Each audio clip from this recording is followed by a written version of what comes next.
Right, good evening everybody, and welcome to HR Committee for the 6th of October. So there are no firearms scheduled for this evening, so if the alarm does sound, please evacuate the building immediately. The exit is located to the rear of this room, down the stairs, and unless otherwise instructed, meet in War Memorial Park. The meeting is being webcast live, so please remember to turn your phones off or silent. And please remember to use the microphones so that you can be clearly heard in this huge room. Okay. Right, so apologies for absence. Heard from Councillor Durrant. I think everybody else is here. Are there any declarations of interest? No? Excellent. Right, so next is the appointment for Vice Chair. I received a nomination for Councillor Jenkins. Can I have a seconder there? Councillor Katecha. Are there any other nominations or seconders? No? Sorry? Just a small query. It says appointment of Vice Chair to the Development Control Committee on the agenda.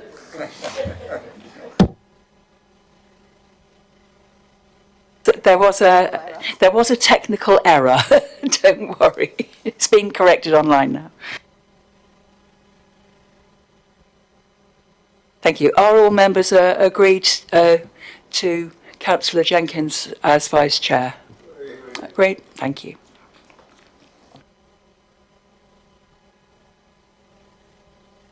Right. Are there any urgent matters? Nope. Excellent. Right, so on to agenda item 5, the minutes of the meeting held on the 3rd of March 2025.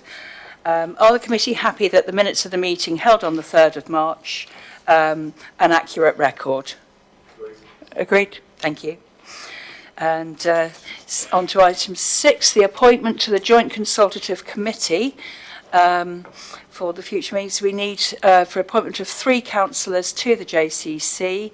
Are the anybody volunteering, or are the people who were there last year happy to stand on it again this year? So that's Councillor Johnston, Councillor Jenkins, and well, Councillor Durrant isn't here. So, are there any other? Does anybody else want to be on the Joint Consultative Committee? No, don't. Okay, thank you. Are we okay with?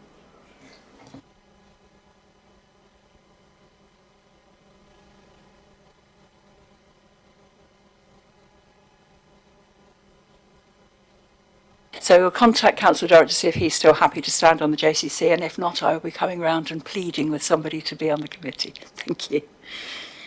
Okay, so on to item number 7, the annual review of health and safety. And this is a report provides an annual review of occupational safety and health for 24 to 25, indicating the key proposed areas of focus for the annual health and safety action plan for 25 to 26. Contact Officer Sarah Cragg and Paul Beaumont to introduce the report. Thank you. Thank you, Chair. Just before I hand over to my colleague Paul, I do need to draw members' attention to an unfortunate error in the report, for which I apologise. So there is an error in the accident and incident statistics as quoted in sections 1.4, 5.1 and 5.4 of the report. So the report had cited these at 94 accidents or incidents in total for 24-25. There is a corrected number, so the actual number was 67, and that's composed of 46 in Parks and Street Scene, 18 from other teams across the council, and 3 related to volunteers. So I do apologise that there was an error in the collation of that data. Happy to circulate the updated figures to the committee after the session this evening, so apologies for that. Thank you.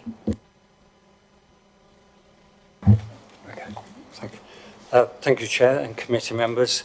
I need to impress on you my apologies for making the numbers incorrect. The good thing I have about the accident reporting is that we have very low risk accidents occurring. None of them are serious. None of them require that we report them under RIDDOR. But I'll make sure that next time, I've never ever made this mistake before. I shall make sure that those will be correct. So the report I present to this committee this evening is the annual report of the health and safety performance of the council, Basingstoke and Deane, in 2024 and 25 last year, and to show you our safety vision for what we've already started this year and that will finish then at the end of March in 2026. The annual report details the health and safety organisation that we have in place, the policies that we design and incorporate fully, the procedures, safety procedures, the training that we provide to our staff to identify hazards and risks. This allows us to put in place any mitigation measures to ensure and eliminate the best that we can for general safety and to us really as low a level as possible. And the law makes the point where it is reasonably practicable, and we actually will use that and do use that. This council has a robust safety induction programme to our staff. We provide skills training, toolbox and team talks. We have safe systems of work and risk assessments that I mentioned to try to the best of our ability prevent severe injury and ill health to our employees, to our volunteers, and equally our service contracting partners. Everyone has the right to finish work and go home safe and well. We're fortunate not to have any serious reported injuries, but we encourage our employees to report near misses, accidents and property damage, even if none of them create any injury whatsoever. The ongoing commitment shown by the management team here, the Unison safety representatives and our 2 council safety committee is worthy of respect very much here. Chair, in the closing stages of the report, I have shown the council's projected annual plan for this current part of 2025 and 2026. We would like this committee to note the contents of the report and the work alongside while we make a journey of continuous improvement. I'm happy to take questions and observations from this committee so that Sarah and I can feed back to our safety keen colleagues, and we've 630 plus. Thank you very much. Are there any questions at all? Councillor West. Hi, thank you, Paul. I'm glad to hear that the actual figures are lower than the figures in the report. That's good news. It's always best when we revise down on accidents. I just wanted to ask a couple of questions. One, kind of what you mentioned, you're taking steps to encourage people to, your officers and staff to report accidents and incidents when they're happening. Just wondered if you could elaborate on what those proactive steps are. And then also, it's more kind of a broad question, kind of a question for the committee as well, is when is the policy on health, safety and wellbeing due for update? Because I believe it's currently dated 2018, so it's obviously a while away since we've last had the update on that policy. I've actually got evidence that we did put one together in 2022 as well. There are 2 years working document, again, which we show you people and that we show our staff, and we advertise that as well on the internet. When you comment about accidents, don't forget we also do report, we encourage near misses. This is at home and here at the offices, and if we have staff vehicular type incidents as well. We actually want our staff to be honest, to be upfront and to tell us. And we do hope we help them and assist them as much as we can.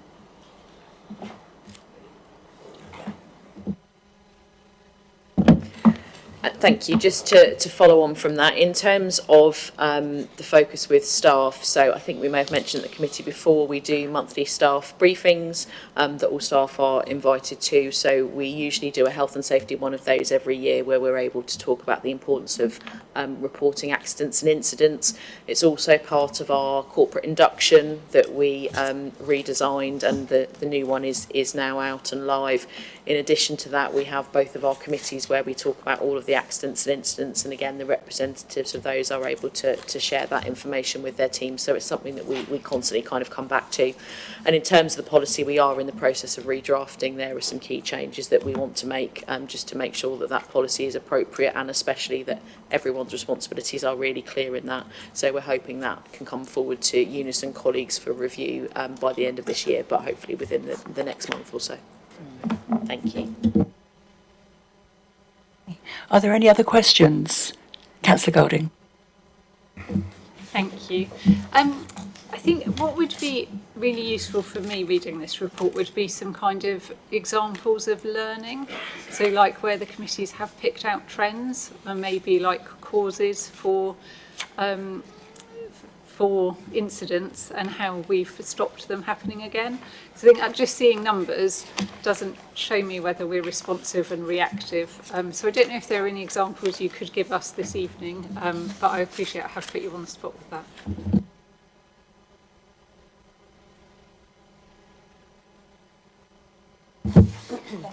We share a great deal of information with our employees and our contractors, and I mentioned the volunteers as well.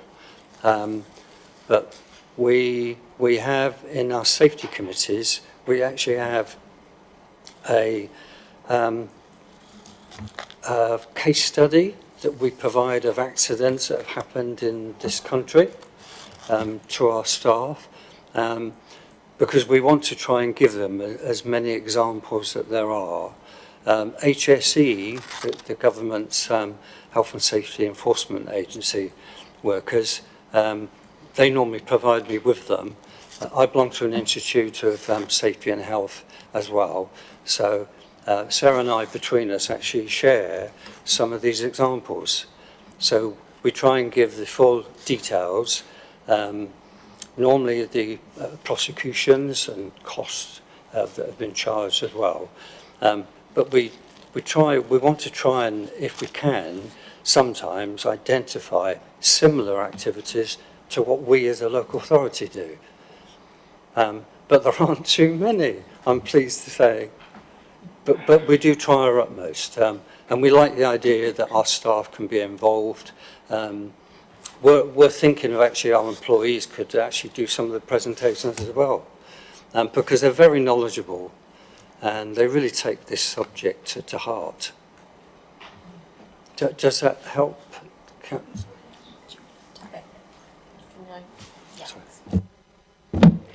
Thanks, Paul.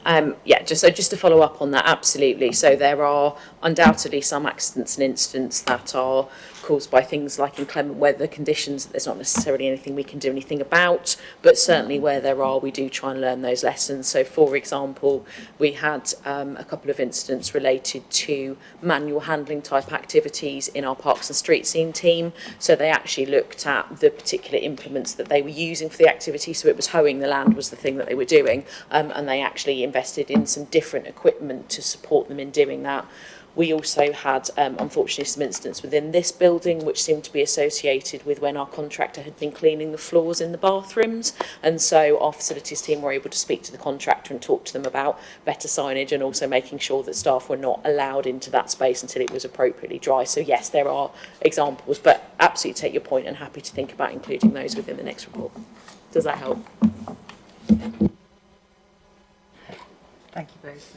And thank you. Are there any other questions regarding this one? No. And does anybody have any debate regarding those questions? I suspect not. No. Okay. Thank you. So we're asked on this one to basically to note the report as presented to the committee, obviously with the proviso that the updated numbers being put in. Yes, indeed, Chair. Yes. Yeah. Okay. So, Don't worry. Yeah, so given that, is everybody happy to note the report? Agreed. Thank you very much, and thank you, Paul.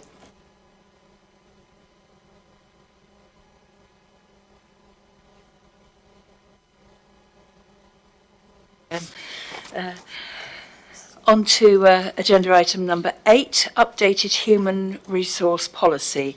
And the purpose of this report is to review and approve the updated bullying and harassment policy and procedure. The contact officer is Sarah Cragg, and Louise Stoner to introduce the report. Thank you. Thank you, Chair. So constitutionally, the committee are responsible for a set of policies that have a significant impact on staff and or costs to the council, and that's outlined in section 2.1 of the report. So we're requesting this evening's committee to review and approve the amendments that we propose to the bullying and harassment policy. HR policies are reviewed on an ongoing basis, and policies may be reviewed at more regular intervals due to new ways of working, procedural or process changes. The proposed revisions to the bullying and harassment policy have been discussed and agreed with local representatives of the council's recognised trade union Unison. So the key aim of the bullying and harassment policy is to foster a workplace where bullying and harassment are not tolerated and complaints are handled fairly swiftly and confidential. Section 3 of the report sets out the purpose of the policy and also confirms the individual revisions that have been made, which includes formatting changes, the reordering of the informal and formal stages, and content updates. Just to highlight the sickness absence policy and procedure and the staff code of conduct, these both require major revisions and further engagement before they're going to be brought forward to another HR committee. So I welcome any questions arising from this report. Are there any questions? No? Councillor Court. Thank you, Chair. Just with regards to the two policies which have been dropped from October 25, when do you expect to see them, please? We're actually working on them currently, so we're doing lots of engagement within the team, and we will be liaising with the senior leadership team as well to gather their feedback. We are hoping that a draft version of the policy for the sickness absence policy will be drafted before the end of this year, and we would be looking to hopefully get it to committee prior to March's HR committee. Thank you very much. Councillor Jones. Thank you, Chair. You might find this question a bit strange, but parking. When someone who hasn't got a blue badge but is injured, we don't seem to have any parking near the offices at all. I wonder whether you can actually look into this, because now you've turned most of the courtyard into disabled parking. And I can be an example, I'm afraid. It's not just for me, but, you know, I couldn't walk very far because I had something wrong with my feet. I still have, but that's not what I'm on about. There's nowhere to park, and if you've got an employee who's got the same thing or something different, but they're fit enough to sit in the office, they've still got to get into the office, and all we've done is put, in my view, without consultation a few years ago, changed that courtyard into disabled. And there's places now where we can park, because I don't think they get the big lorries in anymore, but that is something that should be looked at when it says no parking. That was originally there for the print office. They used to get big articulated, big lorries in, and they needed that to turn to get into the thing. I don't think they have that anymore. I just wondered whether you could actually look into that, because I think it was relevant to me, and to be fair, I did go and see someone about it, and they looked after me, so I was a bit, conscious about parking. where you've got this electric points, and that my car is a hybrid, but they knew if I parked there, they would give me a ticket. But not all people can do that, especially when they don't feel they can, especially youngsters.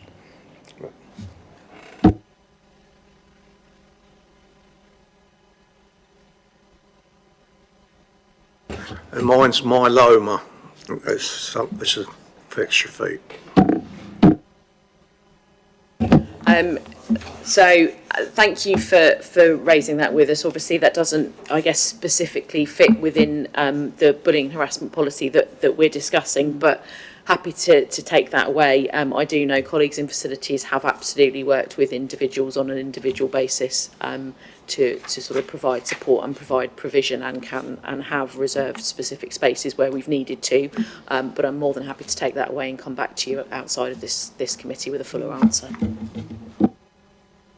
Maybe something for the works programme.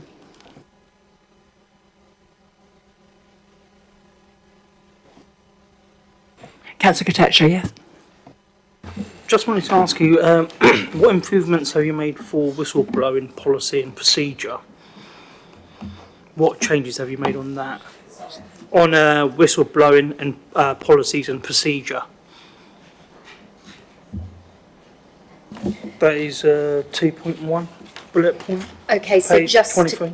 so just to confirm, section 2.1, these are the policies that are part of a roll-in programme that are presented to HR committee. I believe that the whistleblowing policy and procedure was brought to committee, I think, in March this year.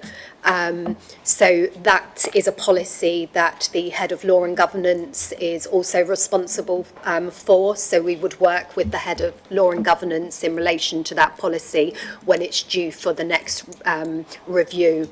But I believe that was brought fairly recently. I can't give the exact date as to when it was. But Sarah's just looking. Thank you. But we would clearly state all the amendments and the revisions when it's brought forward. Thank you. So if I can just jump in, if that's okay. So the whistleblowing policy came to this committee at this meeting last year, so in October 2024. They are all on a scheduled review, so that will come back through as part of that review. But we space them out across the committees. Otherwise, we would end up doing a very lengthy committee just on policies. So we deliberately tried to space them out for everyone's sake, I think. Councillor Golding. Thank you. I definitely endorse that approach. Thank you. Thank you for all the updates on this one. I think for me the justifications really helped. They made sense. It does look clearer.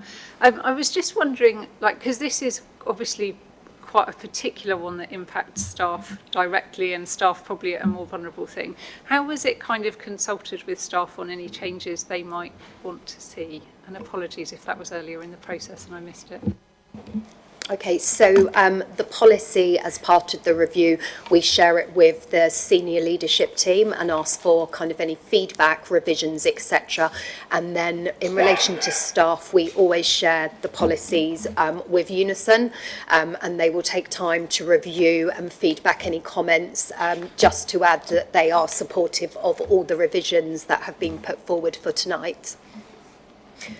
If it is approved, we then send it out through our Monday mailer, which all members of staff will see, and we share all the revisions, etc., that have been made as part of the policy, so that it's very clear for everybody to see what the key changes are. Thank you. Councillor West. Just a brief comment. Just to kind of build on what you've said. When speaking to Unison about this report, they said they've been actively involved in the bullying and harassment policy and were really pleased for the engagement on that, and that they were glad to have had enough time not only to be consulted on it and be involved in it, but also to then have those follow-up meetings to get to a place where everyone was really happy. So I just want to put that on the record. Thank you for sharing that feedback. Thank you very much. Right, are there any other questions regarding this? And so in which case, is everybody happy to approve the policy for bullying and harassment? Thank you. Agenda item 9, make sure I'm on the right one here, yes, HR operations and workforce information update. This report sets out key people, indicators and management information to the end of 24-25, as well as the first quartile April to June 2025. Make comparison with previous year's performance where applicable. Thank you. And the contact officer, Sarah Cragg, to introduce the report. Thank you. Thank you, Chair.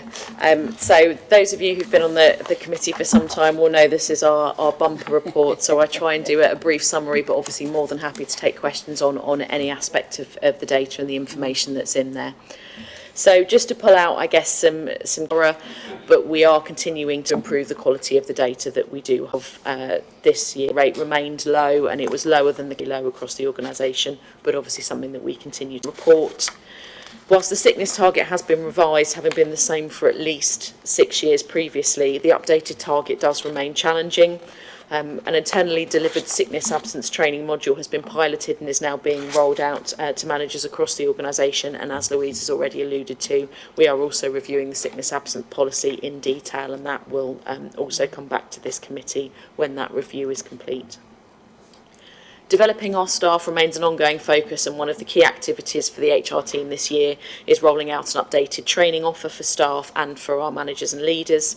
In addition to this, our appraisal system is being reviewed and redesigned, and improvements are being made to our recruitment approach, including a new recruitment microsite having been launched, and our updated values are being woven through all of that work that we're completing. As requested at the last committee, a section has been added to this report about local government reorganisation and devolution, which at this stage outlines the engagement with staff and Unison on an ongoing basis in relation to this area. That really is the only update that we can include within the report at this stage. But more than happy to take any questions that any members of the committee have. Before we do, I'd just like to add that the report from Unison on that was that Basingstoke and Dean has, as far as they're concerned with the information being given to them regarding LGR, is that we have the gold standard. They were very happy. Okay. Councillor West. Hi, thank you. I just have a couple of things here. On page 63, there's it carries on the staff voluntary resignations table, which is item 4.5, I believe, and there's a much larger, obviously, in environment and community services. Just wonder if you could explain what that larger figure there is, why that's more than in most of the other departments. And then on item 4.7, I think we would have, this is really helpful data, but what could have been helpful in order to contextualise it is numbers of the amount of staff in each of those grades, because it's not really, it's difficult to compare without that baseline figure. And then, yeah, the only other piece of feedback I had was Councillor Barnes has already said it's Unison very glad to have had all of that feedback from you guys on the local government reorganisation. Long may it continue. Thank you, Councillor West. So in relation to section 4.5 and the environment and community services, I'm assuming you're referring to the 22 resignations from that service, and I think that's and illustrates your other point really. I think that's contextualised by the number of staff within that service. So that is a service of 267. So that includes not only all of our parks and street scenes, so our street cleansing and our grounds maintenance operatives, which are more than 100, but it also includes services such as environmental health, licensing, and our community development, community services teams. So huge numbers. So when you actually look at the percentage of the service headcount that have left, which is that 8.24%, that is lower than a number of the other services. So the number of leavers is higher, but that's because the number of overall staff is significantly higher in that area as well. And that really illustrates the point that you're making about 4.7. Take that on board. I'm more than happy to add the total numbers. So we've got the percentage of total workforce in each grade, but happy to put that in core numbers as well if that's helpful. Yeah, no, it'd be really great to see a version of that with those numbers. Thank you. No worries. Are there any other questions? No? So, in which case, propose that we note this excuse me, that we note the report presented to the committee as per the council's constitution. Is everybody agreed? Thank you. And on to item number 10. Now I've got my glasses on straight.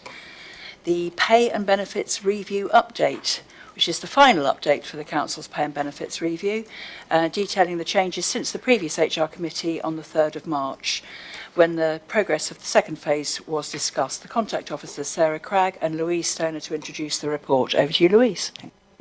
Thank you, Chair. So I will be introducing the final report of the update of the Pay and Benefits project. So full details of the Council embarking on undertaking the Pay and Benefits review. This is clearly set out in section 2 of the report. But as a reminder, the phase 2 specifically covered the following areas as detailed in section 2.3. So it looked at the salaries for apprentice roles within the council, all business mileage rates and essential user car allowance, overtime, standby, call-out payments and arrangements across the council for working outside of standard hours, any other payments received outside of basic pay, and contractual review tendering process for current benefits providers. So phase 2 was more limited in scope compared to phase 1, and just to confirm, it's now been concluded, all bar the benefits retendering. So we consulted with employees and communicated the outcomes, which were implemented in August this year, and all work streams have been delivered apart from the benefits retendering. That's still currently pending at the moment whilst the team review that and actively work on that. So the team are currently working with procurement to ensure that we continue to provide competitive benefits, and we anticipate this to be completed by the end of 25-26. I welcome any questions arising from this report. Are there any questions? Yeah, Councillor Court, thank you. Thank you, Chair. Under apprentice pay, I was pleased to see that figure's gone up to actually enable the council to actually recruit the right sort of calibre of people. But is there any specific type of apprentice that we are struggling with?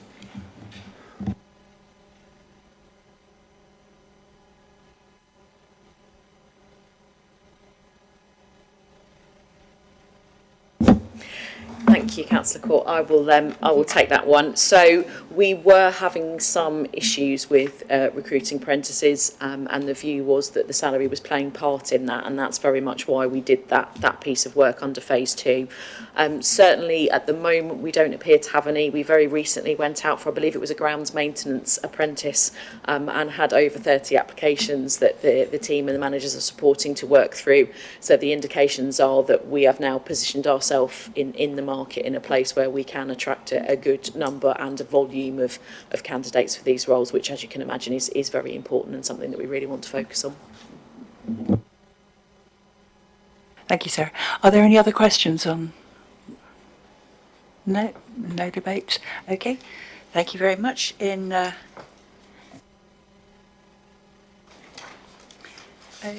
in which case I move that we note the report on the progress of phase 2, and that this will be the last report on pay and benefits review to come to the committee. Is everybody agreed? Agreed? Thank you. And so item number 11, employment termination costs 24 to 25. The annual statement providing information to the committee about the cost of redundancies, early retirements and settlement agreements, previously known as compromise agreements, that have been paid during the last complete financial year. The contact officer is Sarah Cragg, and Sarah to introduce the report. Over to you, Sarah. Thank you very much, Chair. So this annual report that comes to the committee, as set out in the Constitution, provides information about the cost of redundancies, early retirements and settlement agreements, which were previously known as compromise agreements, that have been paid during the last complete financial year. So the council paid termination costs totalling just over 211,000 in 2024-25, and the breakdown of that was in the report in terms of 0 for redundancy and early retirement costs, just under 90,000 in terms of pay in lieu of notice or what's known as pile-on payments, and then 121,667 in relation to termination payments. So a range of different payments that were made. In terms of pay in lieu and notice, these are contractual arrangements linked to what's in individuals' contracts around notice periods. And in terms of termination payments, as is set out within the report, these are in line with the pay policy statement, subject to a number of approvals depending on the level of the payment, and they are always done taking into account the potential financial risk to the organisation. Happy to take any questions on the report. Okay. Councillor West. Thank you. On item 1.2, you just talked about the total costs, which have doubled in the last year. I just wondered if you could elaborate as to why that figure has doubled in the last year. Thank you. I can, in general terms, as you can appreciate, because these are payments linked to specific employees, I'm not able to go into detail in terms of who payments were made to and the circumstances around those. What I can say is I think it's important to recognise that these payments do fluctuate year on year because of the nature of them. So yes, they have gone up since the 23-24 year. The year before that, the total was 278,000. The year before that, it was 49,000. So there are some significant changes year on year. I can say in the first 6 months of this year, it's significantly lower than that figure. Obviously, there's another 6 months to go, and I wouldn't want to kind of have a crystal ball in terms of what that might lead to because of the nature of these payments, but I think it is important to say that they do fluctuate a year on year, and there were specific circumstances in relation to that that again are not the same as we are experiencing this year, but they do fluctuate year on year. Lovely. I just wonder whether possibly in future reports, I don't mind in this one, your explanation makes total sense, whether you do perhaps provide that historic back context in order to provide the years and show the fluctuation over the time. Yeah, more than happy to take that on board. Councillor Jones. Question is, do we still do golden handshakes when we lose directors and things like that? Because we had this a number of years ago and it was a big kick-off. I wonder, do we still actually do these sort of things? So golden handshakes are typically in relation to as a term when people join the organisation. So that isn't something that we do in terms of people joining the organisation. In relation to termination payments, as I say, I can't go into the detail of what payments have been made to which individuals because of the nature of the payments that are made.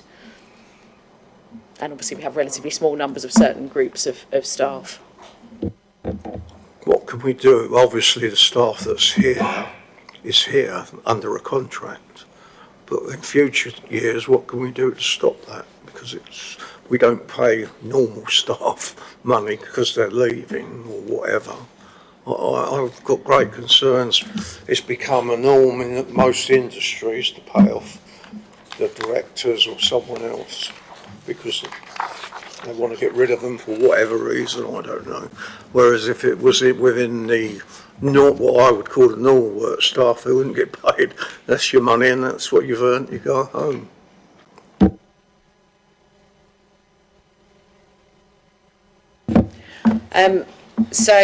And hopefully this, I guess, answers your question as much as I'm able to. There is not a standard approach that anyone above a certain grade receives a payment when they leave. That isn't a standard approach. Every payment that was made that's reported here was done on an individual basis, looking at the merits of the circumstances around that individual. So as I say, it isn't the case that, you know, if someone is leaving that there's automatically a payment made if you're a certain grade. You know, people have the payments they're contractually entitled to, so things like paying no notice if that's appropriate, but in terms of specific termination payments, there isn't anything that if you're above a certain level that those are automatically paid. As I say, everything is looked at individual level, and these payments relate to staff across a number of grades, not just senior staff. Sorry, I do find it quite hard to hear in this place. So what you're saying that certain people, certain grades do get paid gratia payments when they leave. If that is not in their contract, they automatically get that for whatever reason. That's exactly the opposite of what I'm saying. Oh, So is it? I'm saying Right. that That's staff, good. there are no automatic payments Right. to any level of staff. The only, if you want to call it an automatic payment, is any contractual payments that staff are entitled to. So if they haven't taken their annual leave, or if, for example, we have a member of staff who's off sick who's not able to fulfil their notice, they will get paid in lieu of notice, those payments. Yeah. There are no other I standard understand payments that, it's made. just Yeah. the other thing. Thank you. Councillor Golding, thanks. Thank you. I'm looking at section 3.1. So I got a bit confused with pylon payments and settlement agreements. So can I just check my understanding? Would it be possible for the combined total of two of those to go over £100,000 but not come to full council? Short answer, no.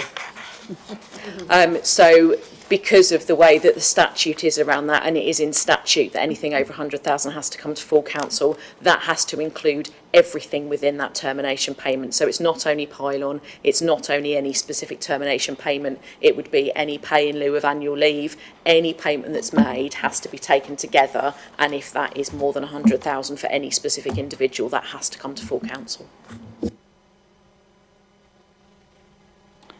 Okay, is everybody happy with that? Are there any more questions? No? Thank you. So, in which case, I move that we note the report on termination payments. Is everybody, agreed? Sorry, Councillor Golding? Sorry, I just wondered if we could sort of express our disappointment that the amount has gone up so significantly, while understanding it does go in trends, because I think a few people have said that. Is everybody happy with that? Okay, agree. Thank you. Right. Agenda item 12, a review of the work programme. And the committee is asked to note and review its work programme. Okay. And Sarah Cragg to introduce the work programme. Thank you, Chair.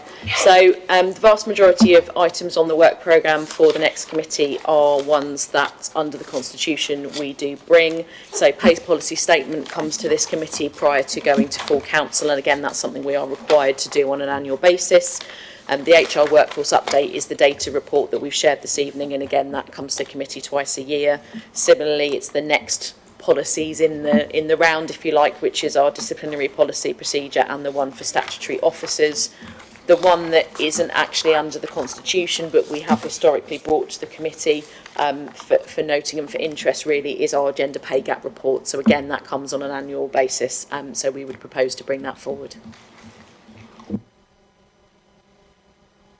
Okay, are there any questions? Or Councillor Court? Thank you, Chair. We discussed earlier two policies which are going to come into March, which were the sickness absence policy and the staff code of conduct. Are those within this work? So we are hoping to arrange a specific committee to consider those in advance of March, because they are really important. So if we are able to conclude the consultation we need to do with manager, staff and Unison, then we would be hoping to arrange an additional committee early in the next calendar year to bring that forward, rather than waiting until March. If that doesn't happen, then they will come to March's committee. Is everybody happy with that? Are there any other questions or suggestions? No? Wonderful, thank you. So, in which...